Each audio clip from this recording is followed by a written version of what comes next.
Step aside, sir. We need to do a full search. People like you always set off flags. If you believe veterans deserve respect, not suspicion, type honor below. The TSA agent's voice cut through the busy airport noise. His badge gleamed under the harsh lights as he pointed at Harold Mitchell, a 72-year-old man standing quietly in the security line. Harold looked up at the agent with calm eyes. The agent was young, maybe 25, with a cocky attitude that reminded Harold of some recruits he used to train. "Is there a problem, sir?" Harold asked politely. His voice was quiet but strong. The agent's name tag read, Derek Watson. He crossed his arms. "Yeah, there's a problem. You match a profile. Long hair, shabby clothes, traveling alone to Washington. We get troublemakers who fit your description." Harold's hair was military short. His clothes were just comfortable for traveling. But he knew this was not really about his appearance. "I understand you have a job to do," Harold said. "But I'm just trying to catch my flight to Washington. I have somewhere important to be." Derek's lips curled into a mean smile. "Sure you do. They all have somewhere important to be. Strip down to your underwear. We're doing this the hard way." The other passengers started to stare. Harold felt his face get warm with embarrassment, but he kept his voice steady. "Sir, I don't think that's necessary. I can go through the body scanner like everyone else." "You don't get to decide what's necessary," Derek snapped. His voice got louder. "You people always think you know better than security." Harold's military training kicked in. "Stay calm. Find the best way forward. I'll do whatever you need me to do," Harold said simply. Derek seemed to enjoy the power he had over this quiet old man. "Empty your pockets. All of them. And take off those boots." Harold began to empty his pockets slowly. His wallet, some change, a notepad, and a cell phone. As he bent down to untie his boots, his back protested with the familiar ache from decades ago in a jungle on the other side of the world. Derek grabbed Harold's wallet and went through it roughly. "What's this?" He pulled out a small plastic card. "Some kind of fake ID?" "It's my medical card," Harold explained patiently. "Medical card for what? You trying to smuggle drugs?" Derek's voice was getting nastier. "No, sir. It's for the Veterans Administration. I'm a veteran." Derek laughed. But it was not a nice laugh. "Sure you are. You and every other homeless guy who wants sympathy. You expect me to believe some bum like you served our country?" The words hit Harold like a physical blow. To be called a bum by someone young enough to be his grandson was almost too much. "You know what?" Derek continued, waving the VA card. "This is probably fake too. I'm calling the police. We don't need your kind trying to fly anywhere." Harold stood there in his socks, watching this young man destroy his dignity in front of dozens of strangers. He thought about his wife Margaret, waiting for him at home. He thought about his grandson Tommy, who bragged to his friends about his war hero grandfather. Most of all, he thought about the men who did not make it home. They deserved better than this. Harold made a decision.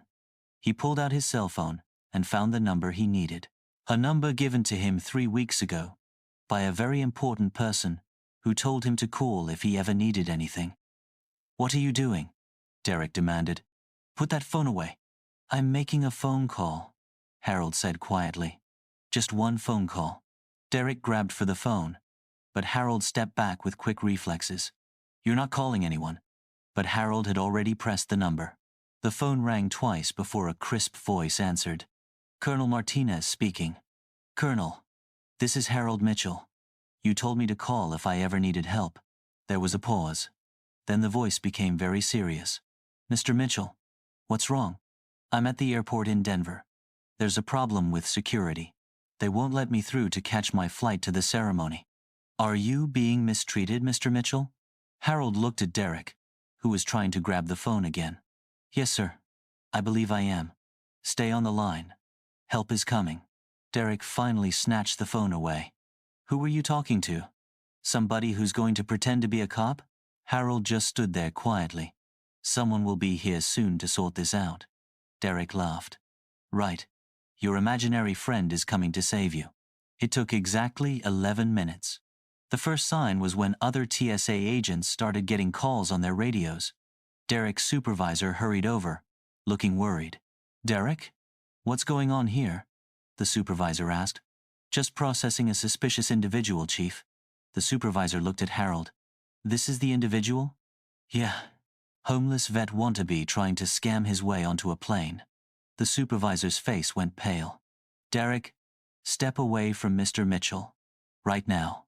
"What? Why?" "Derek, step away. Now." That was when they heard the sound. It started as a distant rumble, like thunder, but too steady to be weather. The sound grew louder until everyone could recognize it. Helicopters. If you've ever been wrong about someone, type, "I was wrong," below. Through the windows, passengers started pointing at the sky. 2 military helicopters were landing in the emergency vehicle area. Behind them, a convoy of black cars with government plates pulled up. Derek's cocky expression started to crack. "What the hell is going on?" The automatic doors opened, and a group of people in military uniforms walked through. They moved with purpose and authority that made everyone step back. Leading the group was a woman in an army colonel's uniform, her chest covered with ribbons and medals. Behind her were 2 men in dress blues and several people in dark suits. The colonel walked directly to Harold. "Mr. Mitchell, I am Colonel Martinez. I apologize for the delay. Are you all right?" Harold nodded. "I'm fine, Colonel. Just a misunderstanding." Colonel Martinez turned to Derek. Her expression could have frozen water. "You are?" "Derek Watson, TSA agent. I was doing my job, screening a suspicious individual." "Suspicious individual." The colonel repeated the words like they tasted bad.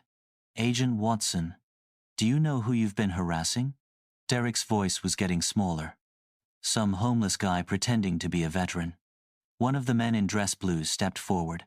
"Agent Watson, this is Harold Mitchell. Sergeant Harold Mitchell, United States Army, Vietnam veteran. 3 tours of duty, Bronze Star, Silver Star, Purple Heart, and Combat Infantry Badge." Derek's face was getting red. Anyone can claim to have medals. The other man opened a folder. "Sergeant Mitchell saved his entire platoon when they were ambushed near Khe Sanh in 1969. He carried 6 wounded men to safety under heavy fire, then went back for the bodies of 2 men who didn't make it. He was shot twice and refused medical evacuation until all his men were safe." The terminal had gone quiet. Everyone was listening now. Colonel Martinez continued. 3 weeks ago, the Pentagon contacted Sergeant Mitchell.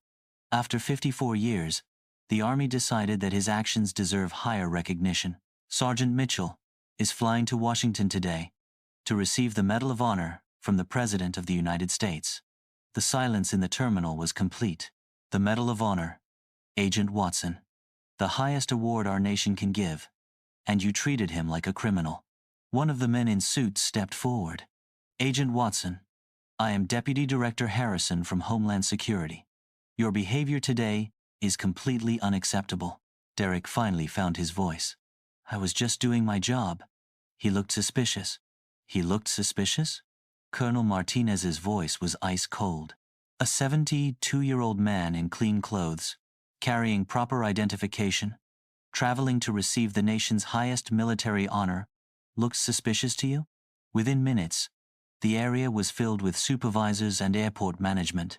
Derek Watson found himself surrounded by people who wanted to know exactly what had happened. Harold stood quietly in the middle of it all, watching as his dignity was restored. The TSA supervisor approached Harold.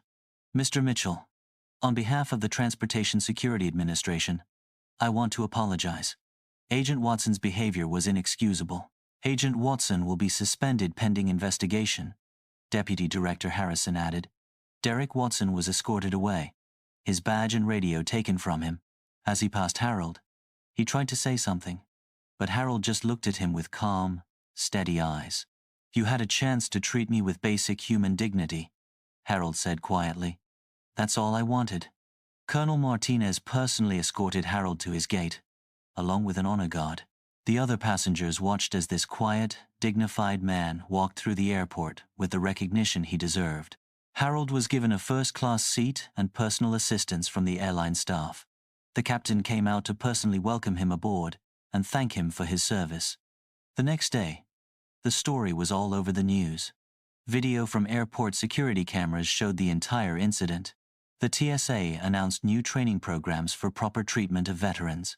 Derek Watson was not just fired. He was banned from working in any security position at any airport in the country. Harold Mitchell received his Medal of Honor from the President in a ceremony attended by hundreds of people. In his acceptance speech, he dedicated the award to all veterans who had been treated poorly. But the real change came in the weeks that followed. Airports across the country implemented new programs to honor and assist veterans. Harold returned home to his family, his medal, and his quiet life. He never bragged about what happened. He never sought attention for the changes his phone call created. If you think heroes deserve respect, type never forget below. Because sometimes, the biggest battles are not fought with guns and bombs. Sometimes, they are fought with dignity and quiet courage in places like airport security lines. Harold Mitchell reminded us all that heroes do not always look like what we expect. Sometimes, they are quiet, older people in simple clothes who just want to be treated with basic human respect. And sometimes, when those heroes are pushed too far, they make a phone call that reminds the world who they really are and what they have done for all of us.